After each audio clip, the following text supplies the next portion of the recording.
but he won the popular vote by 1.5%, one of the smallest ever, and he won the general election by less than 50%. So what kind of mandate is this really? Well, it is a mandate, and I'm going to explain why. And I don't mind the question, but let me be very clear. I'm no supporter of Trump. I'm a supporter of truth and the facts. And here's the facts. The man won every swing state. He increased in terms of his voter turnout in his favor from the standpoint of blacks, Latinos, and young voters. He increased his numbers in that regard from 2020. 89% of the counties shifted to the right. That's a mandate. Stephen A. Smith went on The View and took on Joy Behar, Whoopi Goldberg, Sunny Hostin, and the rest of these woke idiots here live on The View. He absolutely put them in their place. I'm sure when Whoopi and Joy Behar and these people thought to bring Stephen A. Smith onto The View, they probably thought it was just going to be another left-wing slurp fest, another left-wing glaze fest where we trash on Donald Trump, we fake laugh about it, and we act and pretend as if Kamala Harris and Joe Biden would have done a good job as president. But that's not what Stephen A. Smith did on this show. Now, I think it is probably because Stephen A. Smith seems to have some political aspirations. I think The View even asked him if he would run for president in 2028. And I'm pretty sure he said yes. And he said that he would beat all of the other Democrat nominees. And so what he's trying to do is he's trying to basically be the Donald Trump of the left. But that means that you got to go take out and shut down people like Sunny Hostin, Joy Behar, Whoopi Goldberg, and the rest of The View. That's exactly what Stephen A. Smith did. Let's get into this clip here where Stephen A. Smith absolutely shocks the audience of The View and shocks the entire cast of The View with this nuclear speech that he gives. Let's check it out, guys. So Trump's only been in office for 6 weeks. Seems like 6 years, doesn't it? And he's been going around with his cronies touting his so-called landslide and blowout win. But he won the popular vote by 1.5%, one of the smallest ever, and he won the general election by less than 50%. So what kind of mandate is this really? Well, it is a mandate, and I'm going to explain why. And I don't mind the question, but let me be very clear. I'm no supporter of Trump. I'm a supporter of truth and the facts. And here's the facts. The man won every swing state. He increased in terms of his voter turnout in his favor from the standpoint of blacks, Latinos, and young voters. He increased his numbers in that regard from 2020. 89% of the counties shifted to the right. That's a mandate. We can sit up there and play around all we want to. In 2020, Trump didn't win the popular vote. He didn't win the electoral college vote. A matter of fact, the Republicans hadn't won the popular vote, if I remember correctly, since 2004.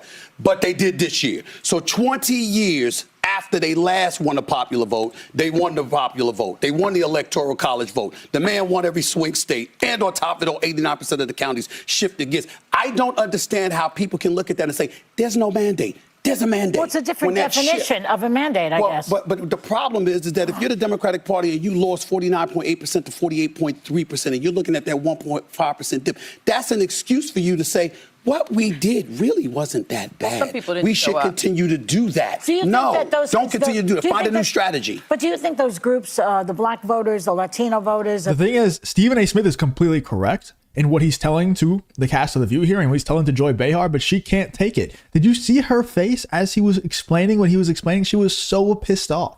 She's so mad because she can't stand if somebody challenges her own beliefs. Like I said, when they brought Stephen A. Smith on The View, I guarantee you they just thought it was going to be another left-wing slurp fest. That's not who Stephen A. Smith is, though. You know, I think that's what he used to be whenever he was under Disney's control and, you know, when he wasn't as big of a personality as he is today. But now Stephen A. Smith is kind of outgrowing ESPN. He's bigger than ESPN now, you know, so he doesn't have to just listen and bow down to what Disney tells him he can and can't say anymore. So he's saying the truth, you know, and that's something that Joy Behar and Whoopi Goldberg and these idiots, they're not used to. They don't care about the truth. They only care about what their audience wants them to say. They only care about perpetuating this left-wing echo chamber, making sure their audience feels warm and cozy, and that they never have to accept the fact that they were completely wrong in this last election, and the rhetoric and the things that they're trying to push onto people, they're completely wrong. And they still don't believe that they're wrong, right? They still, like, and Joy Behar is arguing with Stephen A. Smith that they need to change their strategy. They need to change their strategy. And what bugs me about this entire thing is the fact that this is all a strategy. If this is all a strategy, like, whenever I'm thinking about my morals and my beliefs, right? Like if Donald Trump were to lose this past election, am I going to look at myself and say, maybe I should change my strategy? No, I'm not going to do that. I have morals and I have beliefs and I have principles that I live by. And one candidate normally, has those at least is more similar to my beliefs and my principles, my morals and things like that. So I hope that they win. I hope that candidate wins. But these Democrats don't have those things. So all they do is they're like, oh, my candidate lost. Let me just shift my strategy, which means their principles and their morals, to something that seems more palatable so that we can win an election. That's so crazy to me.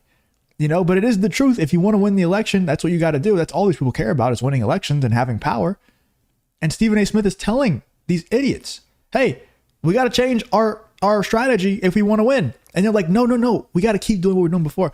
Just wild, man. Let's see what else Joy Behar has to say here. And the others that you mentioned, are they going to regret it soon? Possibly. I think so. I don't like what I'm seeing from Trump. I didn't like what I saw with Zelensky. I didn't like what I saw with a few things. But in the end, Zelensky? I didn't like it. But in the Oval Office. But in the end, what it comes down to is this. The American people, in their eyes, it wasn't about him. They were voting against what the Democrats were throwing in their direction. I don't only talk to Cuomo. I did interview Eric Adams. I did interview Minority Leader Hakeem Jeffries. I interviewed these people. I've talked to them. And I'm going to talk to some more of them, too. And I'm going to say the same message. What are you doing to win? I love Wes Moore, the governor of Maryland. I love Josh Perry of Pennsylvania, okay? I just interviewed Cuomo. I like him a lot.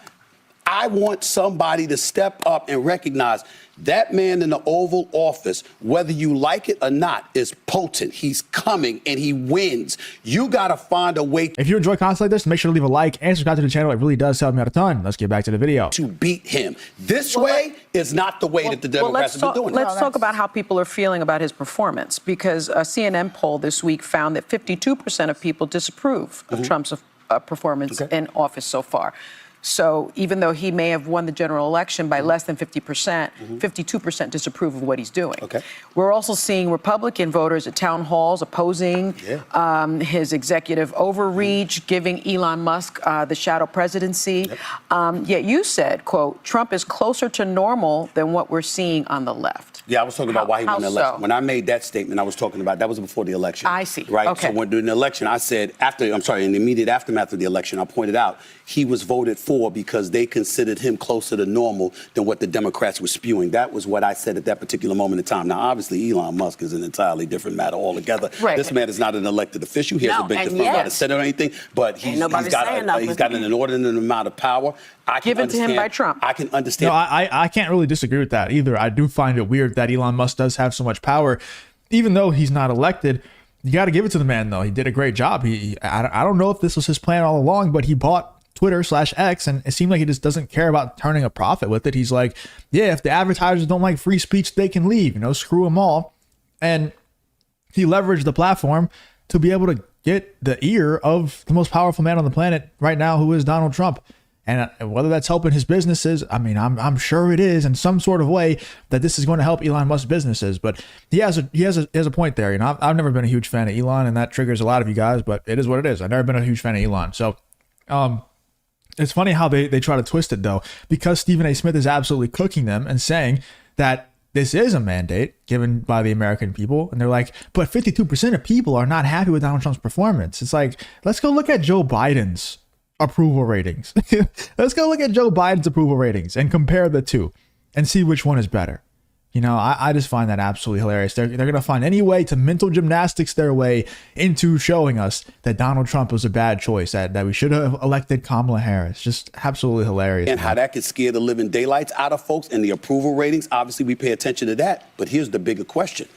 Who on the Democratic side are the American people pointing to and saying that's the person? Well, they don't have anybody yet. Well, we're plenty. 6 weeks in with you-know-who. National Voice. Right. We're 6 weeks in with you-know-who. Jeffries. Everybody said let him do what he's doing so we can see what's going on. So, and now people are saying, well, what are you going to do as a Democrat? Well, wait a minute now. Y'all didn't want to hear what we had to say as Democrats because that wasn't what people voted for. True. So now we have a clear definition, and the American people will decide how they like what he's doing, because now it's affecting in a way that people were not anticipating.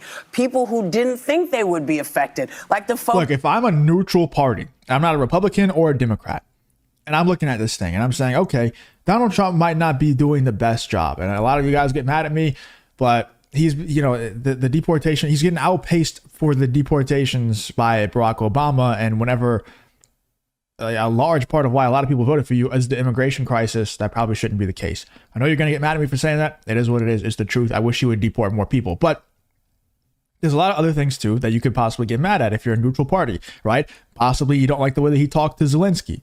I personally think that was just a show put on to distract everybody from the list that was supposed to get released and never got released. Then the day after that whole thing when it happened, I think it was just a show that they put on to distract everyone. Regardless, you might not like the fact that he did that. Whatever. I think that a neutral party would still take Donald Trump's 52% or 48% approval rating, right, over having Joe Biden and the left wing make their priority trans generals in the military and having naked gay people in front of the White House for Pride Month. Okay? I would still hope that these people out there would still take Donald Trump's presidency and normalcy that he pushes for over the lunacy that was Joe Biden and Kamala Harris's administration. You would still think that's the case. Folks who work in the federal government, they never saw this coming. And They people can't never make saw this omelets coming. anymore. Sorry about That's right. people can make omelets. Everybody doesn't eat eggs. Not a fan, but I like chickens. What the hell does that have to do with anything? Anyway, let me know in the comments what you guys think about Stephen A. Smith going on The View and absolutely destroying Whoopi Goldberg, Joy Behar, Sunny Hostin, and the rest of these woke idiots. It was surprising to me to see, but it does kind of make sense if he's trying to be the Donald Trump of the left. It's hilarious, man. They're not going to win if they continue with these strategies. Let me know in the comments what you guys think about this whole Stephen A. Smith versus The View situation.